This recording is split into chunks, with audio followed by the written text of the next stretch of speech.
Bismillahirrahmanirrahim. Alhamdulillahirabbil alamin wa bihi nasta'in ala umurid dunya waddin.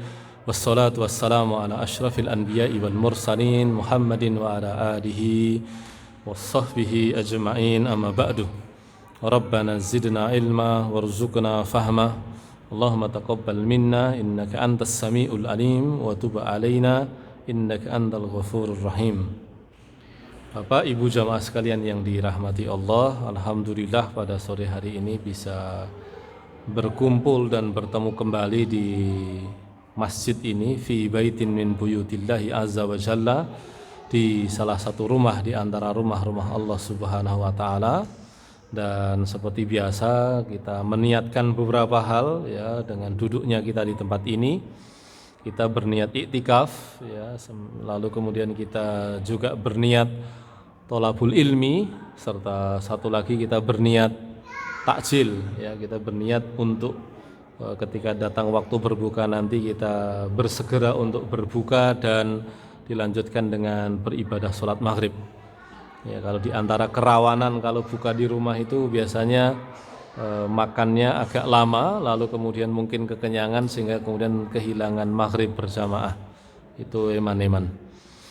Nah, Bapak Ibu sekalian yang dirahmati Allah, pada sore hari ini kita akan mengakhiri puasa ke-9 kita. Berarti kita sudah sepertiga jalan ya, sepertiga dari keseluruhan etape yang perlu kita lakukan. Nah, di antara hal yang penting untuk kita perhatikan adalah merawat semangat dan energinya, Bapak Ibu sekalian. Jangan sampai kita kalau di tengah-tengah kemudian kita agak sedikit mengurangi tempo, tidak apa-apa. Meskipun sebetulnya tetap eman-eman karena Ramadan itu datang hanya setahun sekali. Panjenengan kalau umroh, kalau haji mungkin haji plus begitu ya, itu pasti kan akan memaksimalkan waktu. Kalau hajinya biasa kan agak lama nggih, 40 hari gitu ya. Rada santuy wedangan riyen utawa napa-napa itu. Tapi kalau kita umroh yang cuma 10 hari atau haji plus yang paling hanya 7 sampai 10 hari, ya tentu kita tidak akan menyia-nyiakan keberadaan kita di sana. Ya Ramadan mungkin jadi begitu karena dia lama, jadi kemudian kita ke sana yang rada santai-santai riyen itu. Nah, kalau santai-santainya itu sebagai bagian dari manajemen amal enggak apa-apa. Tapi kalau bagian dari kehabisan energi atau hilang semangat itu yang jangan. Ya, hanya kami ingatkan Bapak Ibu sekalian, puncak ceritanya nanti di ujung. Ya, puncak cerita Ramadan kita itu nanti di ujung, yaitu di 10 hari terakhir. Itu kita perlu pandai-pandai untuk memaksimalkannya. Kalau perlu kita mengganti jam tidurnya. Jadi kalau tidak ada halangan, kita mengganti jam tidurnya. Karena malam harinya adalah malam ibadah, maka memindahkan waktu tidur di pagi hari itu sesuatu yang diperbolehkan. Itu artinya tidak ada kemakruhan untuk melakukannya karena kompensasi dari waktu malam yang kita habiskan untuk habis-habisan begitu. Tapi kalau tetap kuat ya, malam misalkan tidur sedikit, siang tetap mampu untuk tidak banyak tidur, itu hebat sekali. Ya itu dia. Ya, kalau siang ya tidurnya pun tidur sunnah saja, qailulah. Qala yaqilu, kalau qala yaqulu itu berkata. Kalau qala yaqilu itu artinya tidur sedikit. Ya, tidur sedikit di siang hari. Sebagian ulama mengatakan sunahnya di jelang duhur ya, jam 11-an. Ada yang mengatakan ba'da duhur. Ya, ba'da duhur itu ya jam 12 sampai jam 1 atau jam 2 sampai jam 3 begitu. Nah, tetapi yang pasti tidur sejenak itu ada sunnahnya. Ya, kalau memang bisa dan memerlukan bisa dipakai, tapi kalau kira-kira tidak bisa dan tidak memerlukan ya tidak usah dipakai. Nah, Bapak Ibu sekalian yang dirahmati Allah Subhanahu wa taala, pada sore hari ini kami hanya ingin mengingatkan tentang tahapan kita berinteraksi dengan Quran. Jadi interaksi kita dengan Quran itu masing-masing dari kita itu memiliki capaian yang berbeda-beda, tahapan yang berbeda-beda. Ada yang sudah lanjut, ada yang masih pemula. Meskipun kemudian nanti mau lanjut atau pemula terserahlah, yang penting kita itu semoga menjadi orang-orang yang dibela Al-Quran. Ya, Rasulullah mengatakan Al-Qur'anu hujjatun laka au alaika. Quran itu opsinya hanya 2, dia menjadi hujjah bagimu atau hujjah atasmu. Kalau menjadi hujjah bagi kita berarti Quran membela kita. Kalau hujjah atas kita berarti Quran akan menyusahkan kita, akan merepotkan kita. Tentu yang kedua ini yang harus kita hindari. Maka kita berdoa, waj'alhu lana hujjatan ya rabbal alamin. Lalu kemudian kalau mau dikuatkan, ya wala taj'alhu hujjatan alaina ya rabbal alamin. Jadikan Quran itu pembela kami ya Allah, dan jangan jadikan Quran itu sebagai musuh kami, sebagai yang akan menyusahkan kami. Nah, Bapak Ibu sekalian yang dirahmati Allah, berkaitan dengan tingkatan tahapan berinteraksi dengan Quran itu sebetulnya berangkat dari pemahaman bahwa semua hal di dalam Islam itu dilihat dengan tingkatan-tingkatan ya. Dari salah satu cara Islam memandang kenyataan itu, semua itu ada tingkatannya. Itu bagian dari visi Islam, dari cara pandang Islam, dari pandangan hidup Islam itu adalah hampir semua hal itu ada tingkatannya. Langit ada lapisannya, bumi ada lapisannya, surga ada tingkatannya, neraka ada tingkatannya, pahala ada tingkatannya. Wah, ini nih, saya diprovokasi nih, saya sebetulnya disuruh ngomong apa disuruh makan. Ya kalau saya makan batal. Nah, Bapak sekalian dirahmati Allah, kalau kita melihat ya tadi, Islam itu selalu melihat semua kenyataan itu ada tingkatannya. Tadi langit, bumi, surga, neraka, pahala, dosa, keberkahan ya, kebermanfaatan, ya ilmu, amal, capaian, ya itu semua ada tingkatannya. Ya termasuk kaitannya kita dengan Quran itu juga ada tingkatannya. Nah, apa tingkatan paling rendah dari interaksi kita dengan Quran? Itu tentu tidak lain adalah iman. Jadi yang paling dasar dari interaksi kita dengan Quran itu adalah iman dahulu. Itu tingkatan yang paling minimalis. Kalau orang sampai tidak beriman pada Quran, itu sak jahat-jahate wong. Ya, sak jahat-jahate wong sing ora iman marang Quran. Kenapa? Karena Quran itu terlalu kelihatan bahwa itu adalah wahyunya Allah. Terlalu tampak ciri-cirinya sebagai keajaiban dari Allah Subhanahu wa taala. Bapak Ibu sekalian yang dirahmati Allah, di awal-awal kita membaca Al-Baqarah saja ya, di situ Allah sudah mengatakan bahwa la raiba fihi, tidak ada keraguan di dalamnya. Ya, lalu kemudian nanti kita setelah melewatkan bahasan tentang jenis-jenis orang, mukmin, kafir, munafik, tiba-tiba Allah mengatakan apa? Wa in kuntum fi raibim mimma nazzalna ala abdina fa'tu bi suratin min mislihi wada'u syuhada'akum min dunillahi in kuntum shadiqin. Lalu kemudian Allah katakan apa? Fa illam taf'alu wa lan taf'alu. Ya, jadi kalau kamu ragu dengan Quran, dengan wahyu yang kami turunkan kepada hamba kami ini, yo manggawanen manggawakno suratin ya. Jadi manggawakno surat ya, surat sing meh padha. Fa'tu bi suratim mim mislihi, datangkanlah surat yang serupa dengannya. Jadi nek kowe nganggep Quran iki dudu wahyu, mang coba gawe surat kaya Quran iki. Nah, bahkan kemudian Allah katakan wa'u syuhada'akum, nek kowe ra kuat dhewean ajak kanca-kancamu.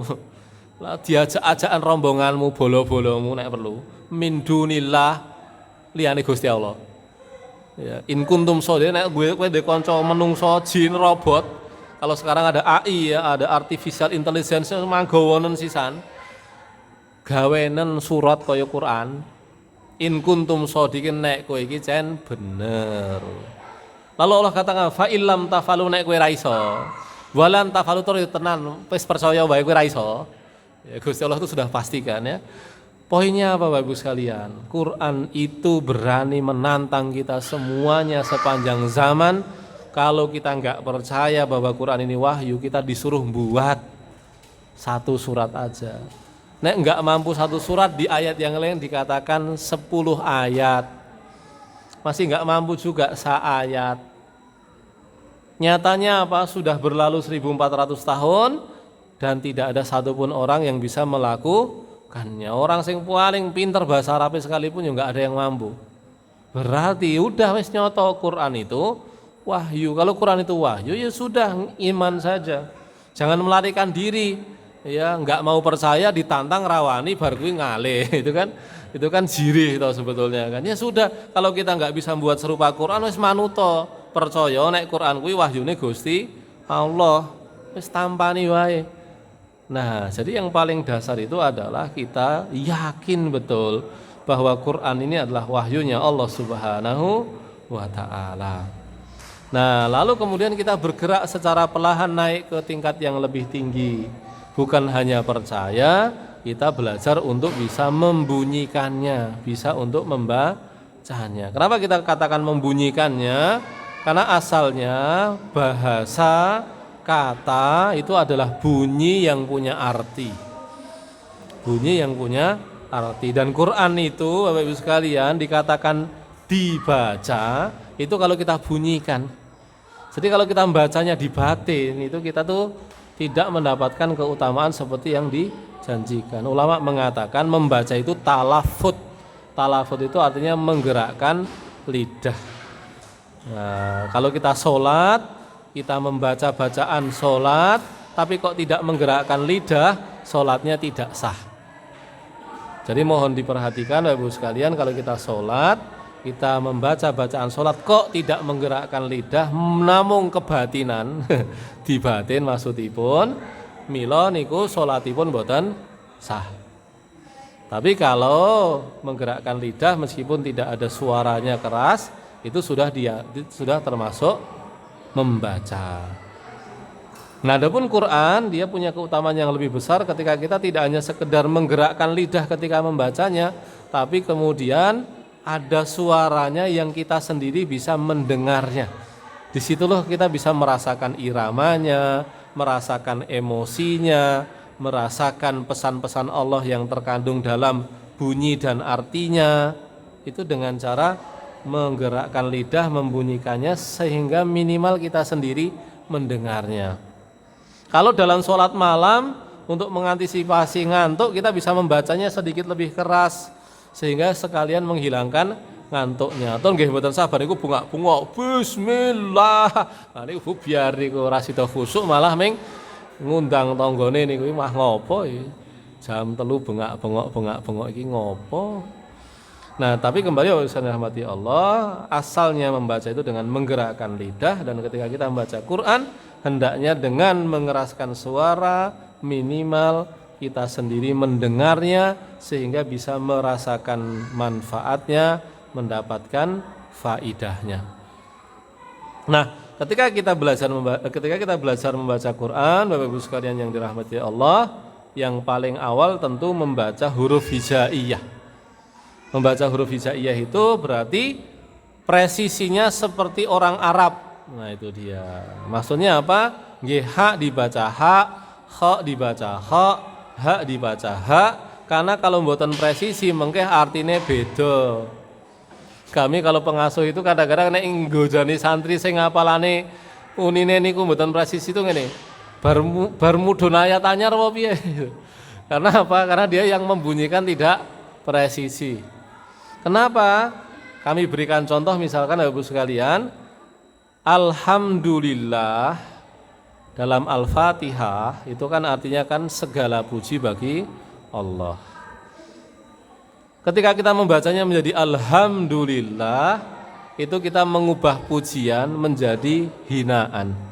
Karena alhamdu artinya adalah kebinasaan. Ketika kita membacanya alhamdulillah, berarti kita mengatakan kebinasaan bagi Allah. Ini berarti menghina Allah Subhanahu wa taala. Maka kita berusaha. Kalau bagi pemula ya tentu normal, nggih. Allah itu selalu punya permakluman. Allah itu sayang sama kita, tapi kita juga harus tahu diri. Ketika kita belajar membaca Quran ya kita belajar betul agar bisa hak dibaca hak, hak dibaca hak, hak dibaca hak sehingga artinya tidak berubah.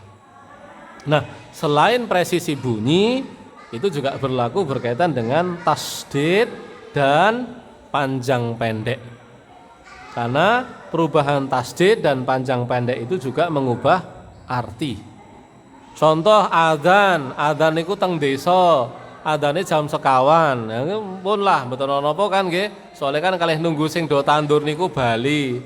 Weh lah kok le maca hayya 'alal falah ditasdid. Anggapane niku fasih. Jebule sing tandur ora sida bali malah balik tandur nyawah melih. Lah kenging napa? Karena falah artinya adalah kesuksesan, keberhasilan, sementara falah artinya wong tandur. Engko dikira ngajak tandur melih hayya alal falah. Artinya yo tandur meneh wis. Ra sida teng masjid niku. Mengalamat nyawah melih niku punan. Nah, Bapak Ibu sekalian dirahmati Allah, tasdid itu perubahannya juga mengubah arti, termasuk panjang pendek. Surat Kafirun itu Bapak Ibu sekalian itu kalau kita ubah panjang pendeknya dari ayat-ayat tauhid jadi ayat-ayat syirik. Contohnya nopo? Teng Al-Kafirun kita baca ayat la a'budu ma ta'budun. Lam alif diwaca cekak dadi la a'budu ma ta'budun. Niku artinya saking aku tidak menyembah apa yang kamu sembah, jadi aku benar-benar menyembah apa yang kamu sembah. Kudu menafikan segala sesembahan selain Allah, malah menegaskan menyembah Tuhan selain Allah. Niku mboten sida dadi ayat tauhid, ayat ikhlas, malah dadi ayat syirik. Nah itu Bapak Ibu sekalian rahmati Allah. Maka di antara semangat kita di level awal ini setelah beriman adalah memperbaiki bacaan Quran kita agar presisi bunyinya, tasdidnya, panjang pendeknya itu sesuai sebagaimana adanya agar tidak mengubah arti. Nah itu dia. Nah kalau sudah sesuai dengan cara orang Arab membunyikannya, maka kita naik lagi. Kita tahsin. Tahsin di level lanjut itu ngapain? Kita belajar membaca Quran itu sebagaimana Quran itu diturunkan melalui malaikat Jibril kepada Nabi Muhammad, lalu diajarkan kepada para sahabat. Gimana itu? Nah itulah yang kita kenal adanya idgham, ikhfa, idhar, itu sebetulnya di situ. Jadi kalau kita membaca sesuai orang Arab membaca, artinya sudah benar. Tetapi kita tidak mengikuti cara membacanya malaikat ketika mengajarkannya kepada Nabi Muhammad Sallallahu Alaihi Wasallam. Jadi kalau kita ingin membaca sesuai bagaimana Allah menurunkannya, maka kita belajar idgham, ikhfa, idhar. Nah di antara keterbatasan orang yang sudah suka membaca Quran lalu ketemu teks Arab dan tidak tahu bahwa idgham, ikhfa, idhar itu adalah bacaan Quran, itu biasanya membaca teks Arab itu dengan nuansa baca Quran. Misalkan apa?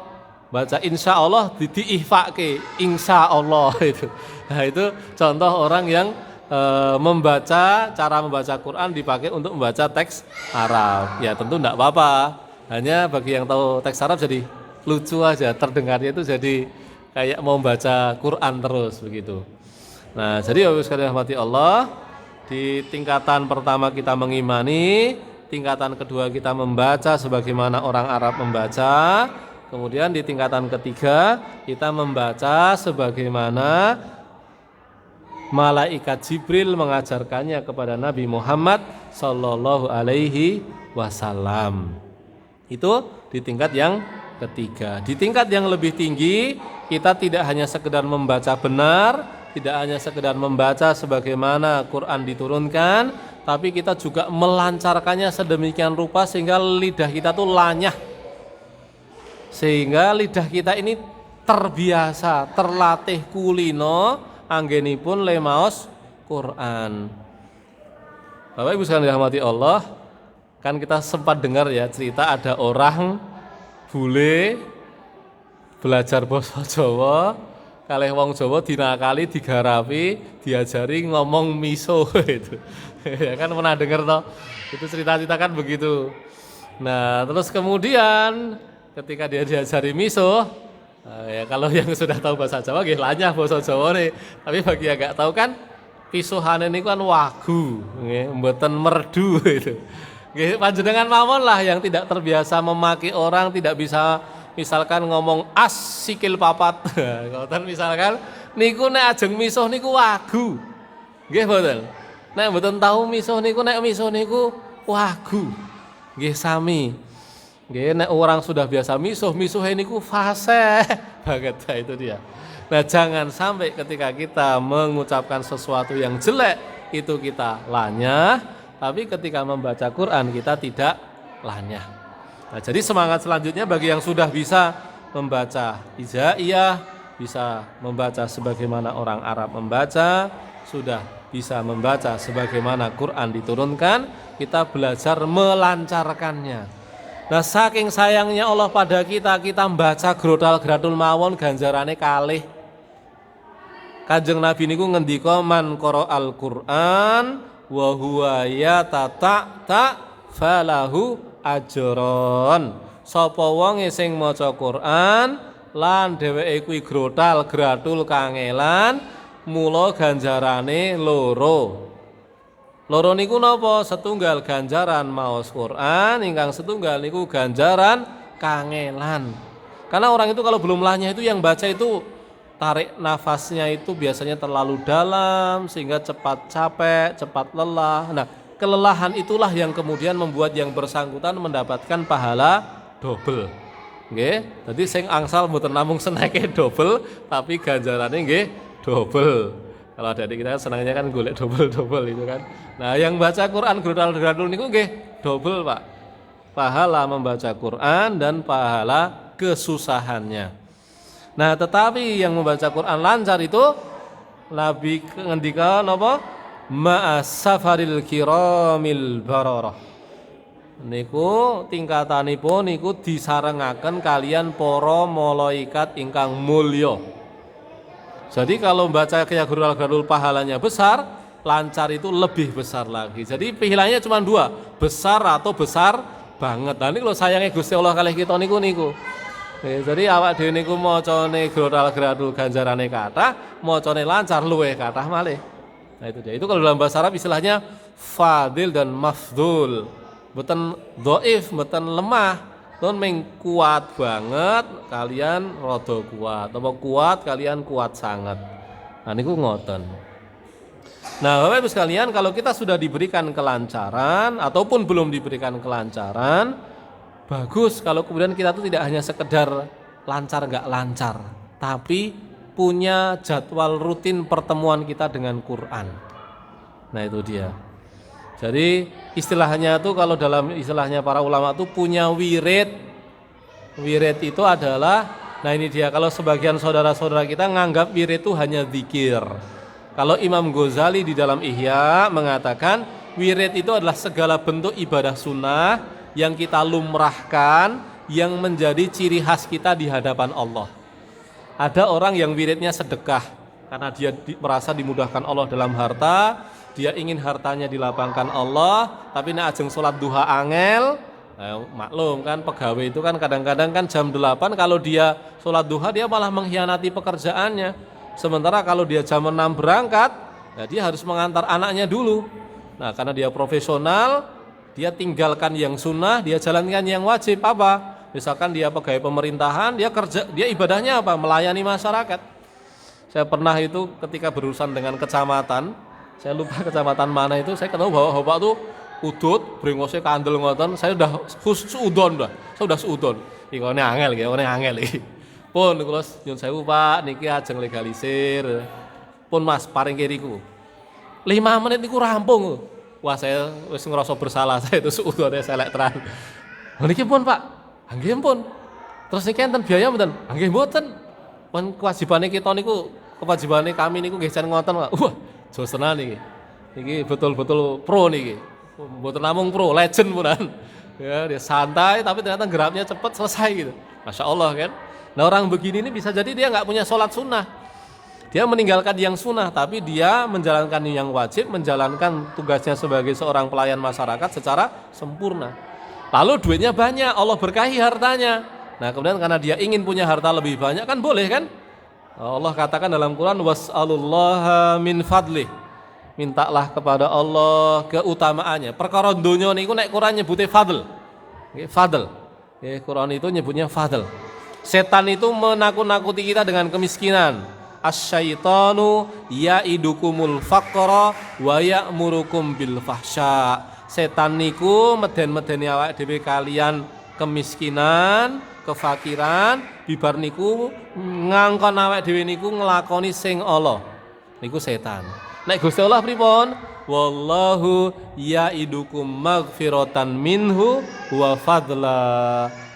Nenging Gusti Allah niku janjeni ampunan kalian fadl.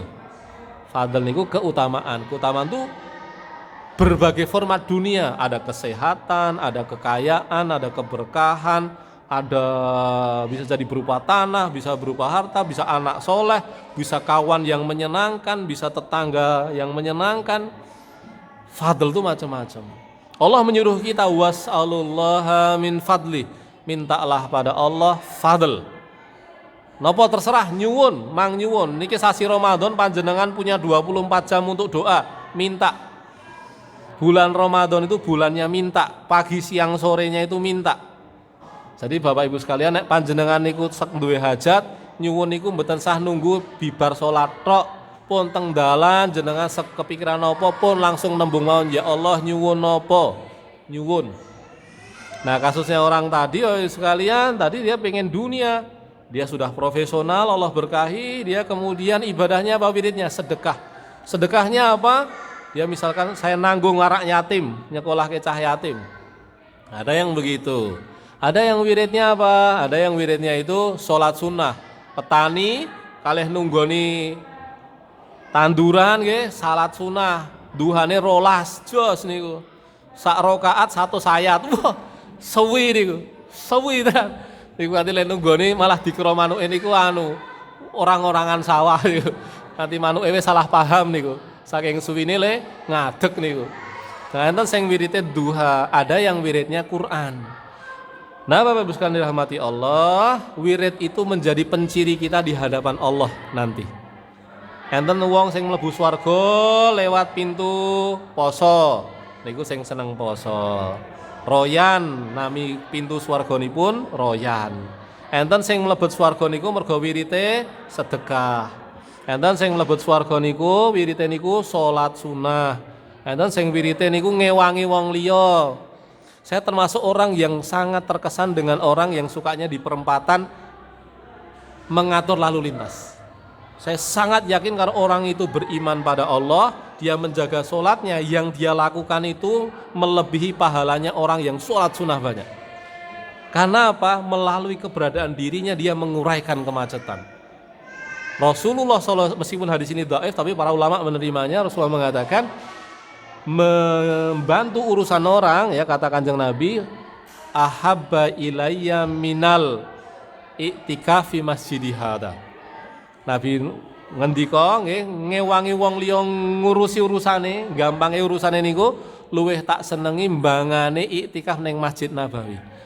Bapak Ibu sekalian yang pernah haji dan umroh tahu nikmatnya iktikaf di Masjid Nabawi. Bahkan mboten namung nikmat, orang turu glundang-glundung barang to tutupan kain ihram barang to niku. Wah niku dhewe mangkat jam 2 iku wong turu nang kono, mangkat jam 3 nggih teng niku jam 12 nggih teng niku.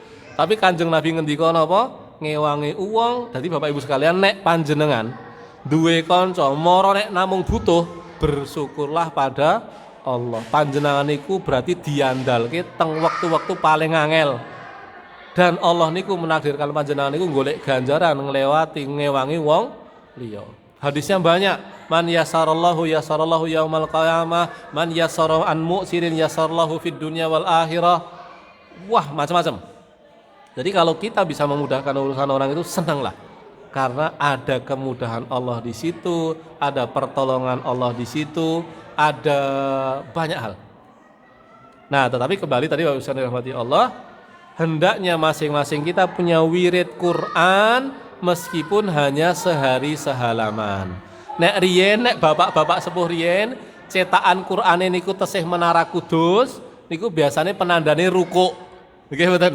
Ruku, maca sak ruku le. Niki le sujud kapan batin kula. Kula dhewe kan lek ibu kan ngono, le maca paling ora sak ruku. Niki le sujud kapan itu kan. Tapi Bapak Ibu sekalian, kalau dalam cetakan Madinah enggak ada ruku. Enggak ada ruku. Karena ruku itu sebetulnya tematik. Rukuk itu berdasarkan tema, sehingga kadang panjang, kadang pendek.